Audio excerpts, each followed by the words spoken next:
മലയാള പൊരുളിന്റെ എല്ലാ പ്രിയപ്പെട്ട പ്രേക്ഷകർക്കും നല്ല നമസ്കാരം. മലയാളത്തിന്റെ പ്രിയങ്കരനായ കവി ONV കുറുപ്പിനെയാണ് ഈ ലക്കം മലയാള പൊരുൾ ഓർമ്മിക്കുന്നത്. 1931 മെയ് 27 കൊല്ലത്താണ് ONV കുറുപ്പ് എന്ന് 3 അക്ഷരങ്ങളിലൂടെ നമ്മളെല്ലാം അറിയുന്ന ഒറ്റപ്ലാക്കൽ നീലകണ്ഠ വേലുക്കുറുപ്പ് പിറന്നത്. അച്ഛൻ്റെ തറവാടായിരുന്നു തേവള്ളിയിലെ മുതിരപ്പറമ്പ് വീട്.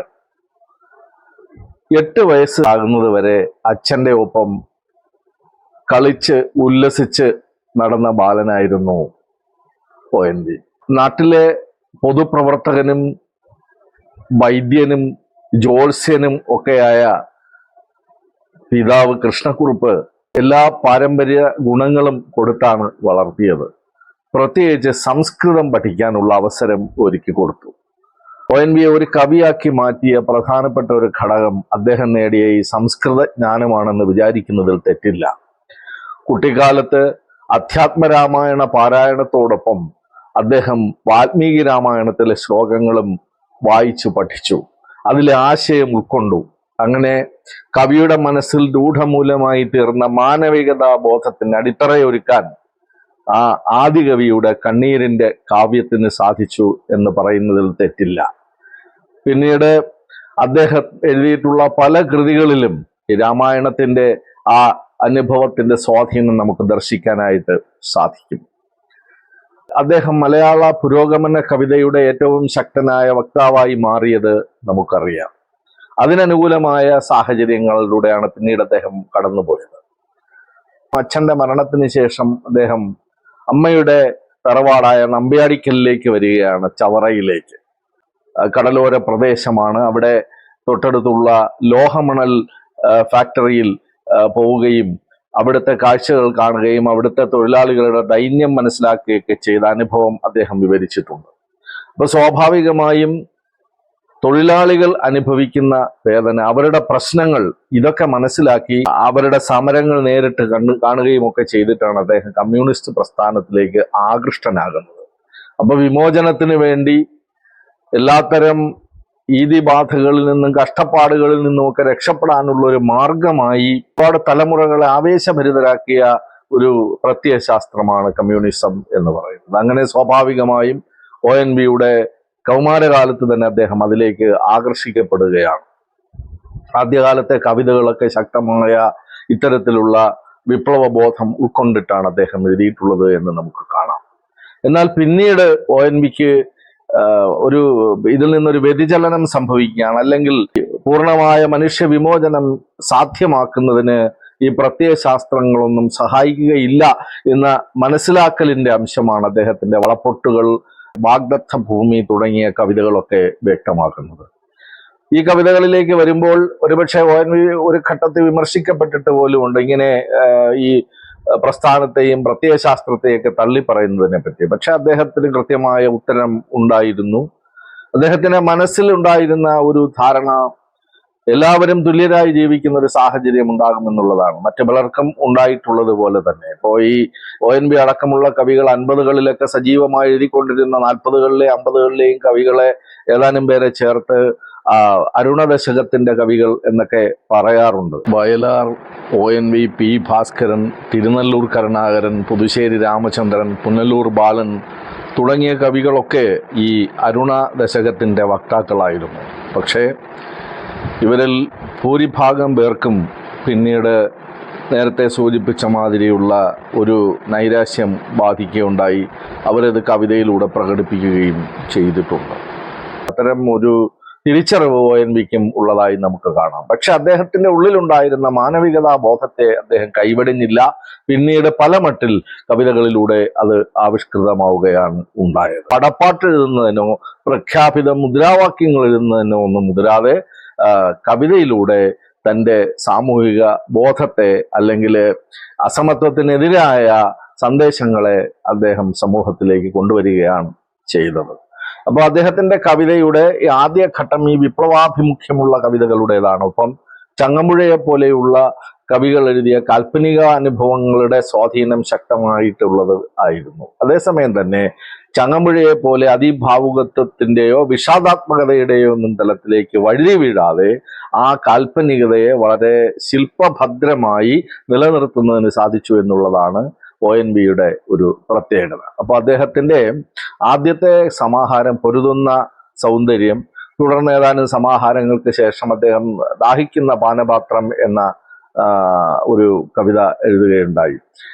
ഈ പുസ്തകത്തിന് അവതാരിക എഴുതിയത് മുണ്ടശ്ശേരിയാണ്, പ്രൊഫസർ ജോസഫ് മുണ്ടശ്ശേരി. അപ്പൊ അതിൽ അദ്ദേഹം പറയുന്നുണ്ട്, അതിലെ കവിതകളിലെ ഒരു സമഗ്രമായ ആശയം മുൻനിർത്തിയിട്ട് വളരെ യൗവനത്തിൽ തന്നെ ഒരു ആയുസ്സിന്റെ ജോലി ONV ചെയ്തു തീർത്തു, എന്നിട്ട് അടുത്ത ആയുസ്സിന്റെ പണിക്ക് വേണ്ടി കാത്തിരിക്കുകയാണ് എന്ന്. അതായത് വളരെ ചെറുപ്പത്തിൽ തന്നെ പക്വമായ ഒരു കവിത്വബോധം പ്രകടിപ്പിക്കുകയും നിസ്വരായ മനുഷ്യരുടെ ജീവിതത്തെക്കുറിച്ച് എഴുതുകയും ചെയ്ത കവി എന്നുള്ള നിലയ്ക്ക് ONVയെ മുണ്ടശ്ശേരി അടയാളപ്പെടുത്തുകയായിരുന്നു ആ അവതാരികയിലൂടെ. മയിൽപ്പീലി എന്ന കവിതാ സമാഹാരം വരുന്നതോടുകൂടി പുതിയ ഒരു കാവ്യ മാർഗത്തിലേക്ക് പ്രവേശിക്കുകയായിരുന്നു എന്ന് നമുക്ക് കാണാം. കാൽപ്പനികത അമിതമാകാതെ തന്നെ ഭാവഗീതങ്ങളുടേതായ സാന്ദ്രമായ അനുഭവങ്ങൾ ആവിഷ്കരിക്കുന്ന രചനകളിലേക്ക് പിന്നീട് അദ്ദേഹം മാറുകയാണ്. അതേസമയം തന്നെ ഇടയ്ക്കിടയ്ക്ക് ഞാൻ നേരത്തെ സൂചിപ്പിച്ചതുപോലെ വളരെ ശക്തമായ സാമൂഹ്യ ബോധമുള്ള കവിതകൾ എഴുതുകയും ചെയ്തുകൊണ്ട് ഒരു ദേവതയും രണ്ട് ചക്രവർത്തിമാരും, മയിൽപ്പീലി, വളപ്പൊട്ടുകൾ, ഒരു തുള്ളി വെളിച്ചം, അഗ്നിശലഭങ്ങൾ, കറുത്ത പക്ഷിയുടെ പാട്ട്, അക്ഷരം, ഉപ്പ്, ഭൂമിക്കൊരു ചരമഗീതം, ശാർംഗക പക്ഷികൾ, തോന്യാക്ഷരങ്ങൾ, ഉജ്ജയിനി, കടൽ ശംഖുകൾ, മൃഗയ, അപരാഹ്നം, വെറുതെ, ഭൈരവന്റെ തുടി, ഈ പുരാതന കിന്നരം, ഞാൻ അഗ്നി, പുനരപി, ദിനാന്തം, സൂര്യന്റെ മരണം തുടങ്ങി 35ഓളം കവിതാ സമാഹാരങ്ങൾ അദ്ദേഹത്തിൻ്റെതായി പുറത്തു വന്നിട്ടുണ്ട്. കൂടാതെ അദ്ദേഹത്തിന്റെ കവിതകൾ സമാഹരിച്ചിട്ടുള്ള ബൃഹത് സമാഹാരങ്ങളും പലവട്ടം പ്രസിദ്ധീകരിക്കപ്പെട്ടിട്ടുണ്ട്. ഒന്നാം തരം ഗദ്യം എഴുതാനും ONVക്ക് വശമായിരുന്നു. അദ്ദേഹം കേരള സർവകലാശാലയിൽ നടത്തിയ ആശാൻ സ്മാരക പ്രഭാഷണമാണ് കവിതയിലെ പ്രതിസന്ധി എന്ന പേരിൽ പുറത്തു വന്നിട്ടുള്ള വളരെ ഉജ്ജ്വലമായ ഒരു പഠന ഗ്രന്ഥം. അതുപോലെ തന്നെ ചങ്ങമ്പുഴയും വൈലോപ്പിള്ളിയും എന്ന പേരിൽ ഒരു താരതമ്യ അധിഷ്ഠിതമായ ഒരു കൃതി പുറത്തു വന്നിട്ടുണ്ട്. പാഥേയം എന്ന പുസ്തകമുണ്ട്. പോക്കുവയിൽ മണ്ണിലെഴുതിയത്, അരികിൽ നീ ഉണ്ടായിരുന്നെങ്കിൽ, ഈ കൃതികൾ ആത്മകഥാപരമായ രചനകളാണ്. ഇതിനൊക്കെ പുറമെ അദ്ദേഹം ബലി എന്ന പേരിൽ ഒരു കഥയും എഴുതിയിട്ടുണ്ട്. പാരിസ്ഥിതികമായ വിഷയങ്ങൾ ആദ്യം മുതൽക്ക് തന്നെ കവിതയ്ക്ക് വേണ്ടി ഉപയോഗിച്ച ഒരാളാണ് ONV കുറുപ്പ്. അദ്ദേഹം വളരെ വർഷങ്ങൾക്ക് മുമ്പ് ഭൂമിയെക്കുറിച്ചൊരു കാവ്യം എഴുതി. കാണെ വയസ്സാകുന്നു മക്കൾക്കെല്ലാം, എന്നാൽ അമ്മേ വീണക്കമ്പികൾ മീട്ടുകയല്ലി നവതാരുണ്യം നിൻതിരുവുടലിൽ എന്ന് തുടങ്ങുന്ന ഒരു കവിത. ഈ കവിതയിൽ ഭൂമിയുടെ യൗവനം, ഒരിക്കലും അവസാനിക്കാത്ത അതിൻ്റെ സൗന്ദര്യം, അപ്പോൾ അതിൻ്റെ മക്കൾ വയസ്സായി രോഗികളായി ഒടുങ്ങുമ്പോഴും ഒടുങ്ങാതിരിക്കുന്ന ഭൂമിയുടെ ഐശ്വര്യത്തെക്കുറിച്ച് പറഞ്ഞ കവിക്ക് തന്നെ അധികം താമസിയാതെ കുറേ വർഷങ്ങൾക്ക് ശേഷം ഇനിയും മരിക്കാത്ത ഭൂമി നിന്നാസന്ന മൃതിയിൽ നിനക്ക് ആത്മശാന്തി എന്ന് മാത്രമല്ല, ഇത് എൻ്റെയും ചരമശുശ്രൂഷയ്ക്ക് ഹൃദയത്തിൽ ഇന്നേ കുറിച്ച ഗീതം എന്ന് എഴുതേണ്ടി വന്നു. അതായത് മനുഷ്യർ ഈ ഭൂമിക്ക് വരുത്തിയ ക്ഷതം, ഒരിക്കലും പരിഹരിക്കാൻ പറ്റാത്ത വലിയ മുറിവുകൾ, ആ മുറിവുകളെക്കുറിച്ചുള്ള ഓർമ്മയിൽ നിന്നാണ് ONV ഇത്തരമൊരു കവിത എഴുതുന്നത്. ഇത് ഒരു പരിസ്ഥിതി എന്ന വിഷയം അവതരിപ്പിക്കാൻ വേണ്ടി എഴുതിയ ഒരു കവിതയല്ല. ഉള്ളിൽ നിന്ന് ഉണ്ടായ ശക്തമായ വേദനയുടെ, നോവിൻ്റെ പ്രതിഫലനമാണ് ഈ കവിതയിൽ നമ്മൾ കാണുന്നത്. അപ്പോൾ ഈ പ്രകൃതിയിലെ ഊർജ്ജസ്രോതസ്സുകളെ അല്ലെങ്കിൽ മനുഷ്യനെ നിലനിർത്തുന്ന ശക്തികളെയൊക്കെ നശിപ്പിച്ചുകൊണ്ടിരിക്കുന്ന അവൻ്റെ ക്രൗര്യത്തിനും ചൂഷണ മനോഭാവത്തിനും സ്വാർത്ഥതയ്ക്കും എതിരായിട്ടുള്ള ശക്തമായ രചനകൾ ധാരാളമായി അദ്ദേഹം എഴുതിയിട്ടുണ്ട്. ഒരു തൈ നടുമ്പോൾ ഒരു തണൽ നടുന്നു തുടങ്ങിയ കവിതകൾ, അല്ലെങ്കിൽ നിളാതീരത്ത് വീണ്ടും, ചോറൂണ് പോലെയുള്ള രചനകളിലൊക്കെ തന്നെ നമുക്ക് അദ്ദേഹത്തിൻ്റെ പരിസ്ഥിതി ബോധത്തിൻ്റെ ആഴം ദർശിക്കാനായിട്ട് സാധിക്കും. അതുപോലെ തന്നെ സ്ത്രീയുടെ അവസ്ഥ, സ്ത്രീയുടെ പാതിത്യം, അല്ലെങ്കിൽ പുരുഷാധിപത്യ സമൂഹം സ്ത്രീയുടെ മേൽ കൽപ്പിക്കുകയും അവൾക്ക് നേരിടേണ്ടി വരികയും ചെയ്യുന്ന പലതരത്തിലുള്ള പീഡനങ്ങൾ, അതിനെക്കുറിച്ചൊക്കെ ശ്രദ്ധാലുവായിരുന്നു ONV കുറുപ്പ്. അത്തരം വിഷയങ്ങളും അദ്ദേഹം ധാരാളമായിട്ട് എഴുതിയിട്ടുള്ളതായി കാണാം. ചിലപ്പോൾ പുരാണ വിഷയത്തെ സ്വീകരിച്ചുകൊണ്ടായിരിക്കും പ്രമേയം അവതരിപ്പിക്കുന്നതെങ്കിലും ആ സ്ത്രീയുടെ ദൈന്യത്തെ ഭംഗിയായി അവതരിപ്പിക്കാൻ അദ്ദേഹം ശ്രമിച്ചിട്ടുണ്ട്. ഇപ്പോൾ കുഞ്ഞേടത്തി എന്ന കവിതയായാലും പെങ്ങൾ എന്ന കവിതയായാലും ശക്തമായ സാഹോദര്യത്തിൻ്റെ ചിത്രങ്ങൾ അവിടെ നമുക്ക് കാണാം. അതുപോലെ തന്നെ സ്വയംവരം എന്ന കാവ്യത്തിലെ ഒരു ദുരന്ത കഥാപാത്രം ഉണ്ട്. വാസ്തവത്തിൽ അദ്ദേഹത്തിൻ്റെ കഥാകാവ്യമായ ഉജ്ജയിനി പോലും അധികാരവും കലാകാരനും തമ്മിലുള്ള ഒരു പോരിനെ പറ്റിയാണ് പറയുന്നതെങ്കിലും അതിൻ്റെ ഉള്ളിലും ഒരു നായികയുണ്ട്. ആ നായിക അനുഭവിക്കുന്ന ദുരന്തമുണ്ട്. സമൂഹത്തിൻ്റെ എല്ലാ പ്രശ്നങ്ങളോടും പ്രതികരിക്കാൻ അദ്ദേഹത്തിന് സാധിച്ചിരുന്നു. യുദ്ധം ഒരു വലിയ വിപത്താണ് എന്ന് ഒട്ടേറെ കവിതകളിലൂടെ അദ്ദേഹം പറഞ്ഞിരുന്നു. അതിന് ഏറ്റവും നല്ല ഉദാഹരണമാണ് അശാന്തി പർവം എന്ന കവിത. വെട്ടുക, മുറിക്കുക, പങ്കുവയ്ക്കുക, ഗ്രാമം, പത്തനം, ജനപദം ഒക്കെയും കൊന്നും തിന്നും, വാഴുക നരികളായി സിംഹങ്ങളായും, മർത്യനാവുക മാത്രം വയ്യ, ജന്തുത ജയിക്കുന്നു എന്നാണ് ആ കവിതയിൽ അദ്ദേഹം എഴുതി വച്ചത്. ജന്തുത എന്നത് അദ്ദേഹത്തിൻ്റെ തന്നെ ഒരു വാക്കാണ്. മൃഗീയത എന്നതിന് പകരം അദ്ദേഹം ഉപയോഗിക്കുകയാണ്. മനുഷ്യനിൽ ഇപ്പോൾ മനുഷ്യത്വമില്ല, ജന്തുതയാണ് അവശേഷിക്കുന്നത്. അതുകൊണ്ടാണ് പരസ്പരം കൊന്നും തിന്നും മനുഷ്യൻ നശിക്കുന്നത് എന്നുള്ള ശക്തമായ ഒരു ആശയം അതിലൂടെ അവതരിപ്പിക്കുകയാണ്. ഗൃഹാതുരത്വം, ഓർമ്മകൾ, ബാല്യകാല സ്മരണകൾ, വിപ്ലവബോധം, കാൽപ്പനികമായ അംശങ്ങൾ ഇതൊക്കെ അവതരിപ്പിക്കുമ്പോഴും ഏറ്റവും പുതിയ പ്രവണതകളെ കൂടി കവിതയിലൂടെ മുന്നോട്ട് കൊണ്ടുവരാൻ അദ്ദേഹത്തിന് സാധിച്ചിരുന്നു. രചനാപരമായ അല്ലെങ്കിൽ രൂപശില്പപരമായി പുതിയ പരീക്ഷണങ്ങൾ അദ്ദേഹം നടത്തിയിരുന്നു.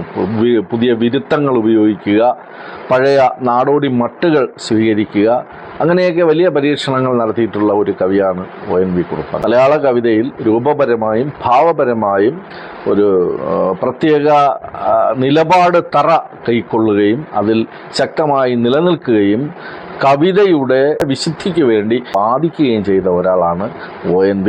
അദ്ദേഹത്തെ സംബന്ധിച്ചിടത്തോളം കവിത എന്ന് പറയുന്നത് രുദിതാനുസാരിയാണ്, സ്വയമേവാഗതവും ആണ്. കവിത അങ്ങനെ എല്ലാവർക്കും എഴുതി നിറയ്ക്കാവുന്ന ഒന്നാണ് എന്ന് അദ്ദേഹം വിശ്വസിച്ചിരുന്നില്ല എന്ന് അർത്ഥം. അദ്ദേഹത്തിൻ്റെ പ്രമുഖമായ സംഭാവന ചലച്ചിത്ര ഗാനങ്ങളാണെന്നുള്ളത് എല്ലാ കലാസ്വാദകർക്കും അറിയാം. 1952 തന്നെ അദ്ദേഹം ഒരു ഗാനരചയിതാവ് എന്ന നിലയ്ക്ക് അറിയപ്പെട്ടു തുടങ്ങി. കൊല്ലം SN കോളേജിൽ വിദ്യാർത്ഥിയായിരിക്കുന്ന കാലത്താണ്, യൂണിയൻ ഭാരവാഹിയായിരുന്നു അദ്ദേഹം. ആ സമയത്ത് അവിടെ വന്ന AKGയെ സ്വീകരിക്കാൻ വേണ്ടി അവിടെ ആലപിക്കപ്പെട്ട ഗാനമാണ് പൊന്നരിവാൾ അമ്പിളിയിൽ കണ്ണെറിയുന്നോളെ എന്ന ഏറ്റവും വിഖ്യാതമായ പാട്ട്. ഇത് ONV അദ്ദേഹത്തിൻ്റെ ഒരു ഡയറിയിൽ എഴുതിയിട്ടിരുന്നതാണ്. ഇത് കണ്ടെടുത്ത് അതിന് സംഗീതം കൊടുത്തത് ദേവരാജൻ മാസ്റ്ററാണ്. ദേവരാജനും ONVയും ഒരേ സമയത്ത് SN കോളേജിലെ വിദ്യാർത്ഥികളാണ്. അങ്ങനെ ആ പാട്ട് ആദ്യം അവിടെ അവതരിപ്പിച്ചു. പിന്നീട് നിങ്ങൾ എന്നെ കമ്മ്യൂണിസ്റ്റാക്കി എന്ന നാടകത്തിലൂടെ അത് മലയാളികൾക്ക് ഏറ്റവും പരിചിതമായി. പിന്നീട് നാടക ഗാനരംഗത്ത് അദ്ദേഹത്തിൻ്റെ സംഭാവനകൾ പ്രത്യേകിച്ച് പറയേണ്ട കാര്യമില്ല. KPSCയുടെയും കൊല്ലം കാളിദാസ കലാകേന്ദ്രത്തിൻ്റെയും അടക്കം പല നാടക സമിതികളുടെയും വളരെ പ്രസിദ്ധമായ ഒട്ടേറെ ഗാനങ്ങൾ എഴുതിയത് ONV കുറുപ്പാണ്. 1955 അദ്ദേഹം സിനിമാ രംഗത്തേക്ക് കടക്കുന്നത്. അദ്ദേഹം മാത്രമല്ല, ദേവരാജനും. ഇരുവരും ചേർന്നാണ് കാലം മാറുന്നു എന്ന ചിത്രത്തിലെ ഗാനങ്ങൾ ചിട്ടപ്പെടുത്തിയത്. KS ജോർജും KPSC സുലോചനയും ആയിരുന്നു അന്നത്തെ പ്രധാന ഗായകർ. അവർ പാടിയ പാട്ടുകളൊക്കെ പ്രശസ്തങ്ങളായിരുന്നു. അവിടെയും ഈ നാടക രംഗത്ത് നിന്ന് ആർജിച്ച ആ സാമൂഹിക അനുഭവത്തിൻ്റെ ആവർത്തനം നമുക്ക് കാണാനായിട്ട് സാധിക്കും. പിന്നീട് ONVയുടെ വളർച്ച വളരെ പെട്ടെന്നായിരുന്നു. മലയാളത്തിലെ സംഗീതജ്ഞരും അന്യഭാഷാ സംഗീതജ്ഞരും ഒരുപോലെ അദ്ദേഹത്തിൻ്റെ ഗാനങ്ങൾക്ക് ഈണം പകർന്നു. ബാബുരാജനും രാഘവ മാസ്റ്ററും ദേവരാജൻ മാസ്റ്ററും തുടർന്ന് സലിൽ ചൗധരിയെ പോലെയുള്ള വംഗദേശക്കാരനായ സലിൽ ചൗധരിയും MB ശ്രീനിവാസനും രവി ബോംബെയും നൗഷാദ് അലിയും ഒക്കെ അദ്ദേഹത്തിൻ്റെ പാട്ടുകൾക്ക് ഈണം പകരുകയുണ്ടായി. അദ്ദേഹത്തിൻ്റെ പാട്ടുകളുടെ പ്രധാനപ്പെട്ട പ്രത്യേകത അതിൻ്റെ ഭാവഗീത സ്വഭാവമാണ്.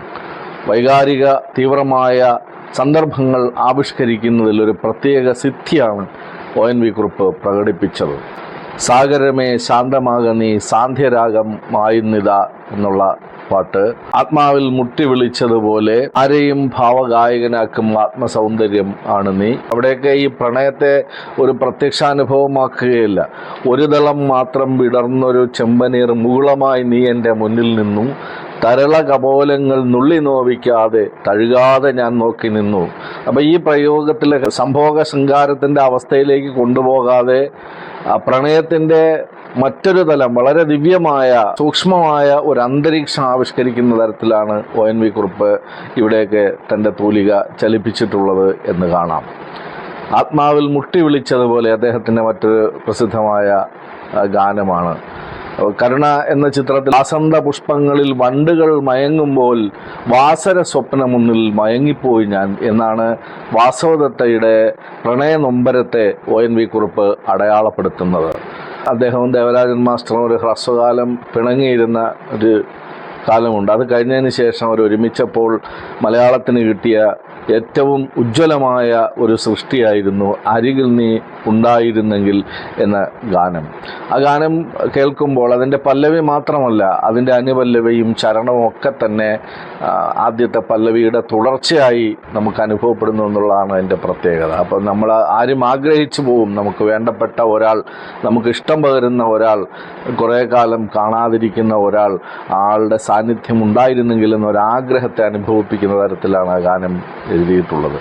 ONV കുറുപ്പിൻ്റെ ഗാനങ്ങൾ കേൾക്കുമ്പോൾ തന്നെ നമുക്ക് തിരിച്ചറിയാൻ സാധിക്കും അത് അദ്ദേഹം എഴുതിയതാണെന്ന്. സാധാരണയായിട്ട് ഗാനങ്ങൾ പൊതുവെ ഒറ്റ കേൾവിയിൽ നമ്മൾ മറന്നു പോവുകയോ അല്ലെങ്കിൽ അതിൻ്റെ ഉള്ളിലേക്ക് ചെന്ന് അന്വേഷിക്കാനുള്ള ഒരു തോന്നൽ ഉണ്ടാകാതിരിക്കുകയോ ചെയ്യുമ്പോൾ ONV കുറുപ്പിൻ്റെ ഗാനങ്ങളുടെ ഉള്ളിൽ നിന്നുള്ള കാവ്യാത്മകമായ അനുഭവം വീണ്ടും വീണ്ടും ആ ഗാനങ്ങളിലേക്ക് നമ്മളെ ആകർഷിച്ചുകൊണ്ടേയിരിക്കും. ഉപ്പോളം വരില്ലല്ലോ ഉപ്പിലിട്ടതെന്ന് പറയുന്നത് പോലെ കവിതയോളം ഒരിക്കലും ഗാനത്തിന് വളരാൻ സാധിക്കുകയില്ല എന്ന് അദ്ദേഹം പറയും. അതായത് കവിത വളരെ ആന്തരികമായ ഒരു ആസ്വാദന അനുഭവമാണ് അതിൻ്റെ വായനക്കാർക്ക് അല്ലെങ്കിൽ കേൾവിക്കാർക്ക് പ്രദാനം ചെയ്യുന്നതെന്നും ഒരു പാട്ട് കേൾക്കുമ്പോൾ തന്നെ ആ ആനന്ദാനുഭവം ജനിപ്പിക്കണമെന്ന് ആപാദ മധുരം എന്നാണ്, കേൾക്കുന്ന മാത്രയിൽ തന്നെ മധുരമായി തോന്നുന്നതാണ് ഒരു പാട്ട് എന്നും പറയാറുണ്ട്. മലയാളത്തിൽ ഈ ഭാവഗീത സ്വഭാവം ഉള്ള ഇത്രയേറെ ഗാനങ്ങൾ എഴുതിയ മറ്റൊരു കവി ഇല്ല എന്ന് തന്നെ പറയാം. 1955 കാലം മാറുന്നു എന്ന ചിത്രത്തിൽ തുടങ്ങിയ അദ്ദേഹത്തിൻ്റെ ഗാന നിർമ്മാണ യാത്ര അവസാനിക്കുന്നത് 2017 പുറത്തിറങ്ങിയ വിനോദ് മങ്കരയുടെ ചിത്രമായ കാംബോജിയിലാണ്. ചലച്ചിത്ര ഗാനരചനയിലെ അപൂർവ സിദ്ധി തിരിച്ചറിഞ്ഞിട്ടാവണം മലയാളത്തിൽ ഏറ്റവും കൂടുതൽ പ്രാവശ്യം ഗാനരചനയ്ക്കുള്ള അവാർഡ് ലഭിച്ചിട്ടുള്ളത് ONV കുറുപ്പിനാണ്. അദ്ദേഹത്തിന് 14 തവണയാണ് സംസ്ഥാന ചലച്ചിത്ര ഗാനരചയിതാവിനുള്ള അവാർഡ് കിട്ടുന്നത്. നാടക ഗാനരചനയ്ക്കും ധാരാളം പുരസ്കാരങ്ങൾ ലഭിച്ചിട്ടുണ്ട്. ജ്ഞാനപീഠവും എഴുത്തച്ഛൻ പുരസ്കാരവും അടക്കം ഇന്ത്യയിലെ ഏറ്റവും വിഖ്യാതമായ പുരസ്കാരങ്ങൾ, പത്മവിഭൂഷൺ, പത്മശ്രീ തുടങ്ങിയ ബഹുമതികൾ എന്നിങ്ങനെ ധാരാളം അംഗീകാരങ്ങൾ കവിയെ തേടിയെത്തിയിട്ടുണ്ട്. 2016 ഫെബ്രുവരി 13 ONV ഈ ലോകത്തോട് വിട പറഞ്ഞത്. ഒരു കവിയെ ഓർമ്മിക്കുന്നത് അദ്ദേഹത്തിൻ്റെ രചനകളിലൂടെയാണ്. കുഞ്ഞെ മറക്കായിക പക്ഷേ ഒരമ്മതൻ നെഞ്ചിൽ നിന്നുണ്ട മധുരമൊരിക്കലും എന്ന് അദ്ദേഹം പറഞ്ഞിട്ടുള്ളതുപോലെ മാതൃദുഗ്ധത്തിൻ്റെ മാധുര്യം പോലെ മലയാളിക്ക് ഒരിക്കലും മറക്കാൻ കഴിയാത്ത ആസ്വാദന അനുഭവമാണ് തൻ്റെ രചനാ ലോകത്തിലൂടെ ONV കുറുപ്പ് എന്ന വലിയ പ്രതിഭാശാലി പ്രദാനം ചെയ്തിട്ടുള്ളത്. അതിനെ അനുയാത്ര ചെയ്യുക എന്നുള്ളതാണ് നമ്മൾ ഏറ്റെടുക്കേണ്ട ദൗത്യം എന്ന് പറഞ്ഞുകൊണ്ട് മലയാള പൊരുളിൻ്റെ ഈ ലക്കം അവസാനിപ്പിക്കുകയാണ്. നന്ദി, നമസ്കാരം.